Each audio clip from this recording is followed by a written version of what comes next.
नमस्कार मित्रांनो, मी भूमेश शेंडे. जे मराठ्यांचे मुंबईच्या आझाद मैदानावर आंदोलन चालू आहे,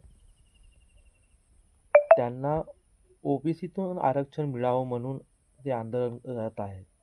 पण माझी महाराष्ट्र सरकारला विनंती आहे, तुम्ही त्यांना आरक्षण द्या, आम्ही त्यांच्या विरोध करणार नाही. पण ओबीसीच्या आरक्षणात धक्का न लावता जे तामिळनाडूमध्ये जे आरक्षण आहे 72%, तुम्ही 50%ची मर्यादा ओलांडून त्यांना आरक्षण द्या. आम्हाला कुठलाही त्यांच्यासोबत वाद नाही आहे. जर मग ओबीसीच्या आरक्षणाला धक्का लावले तर देवेंद्र फडणवीस समजून घ्या तुमचं काय होणार. धन्यवाद मित्रांनो.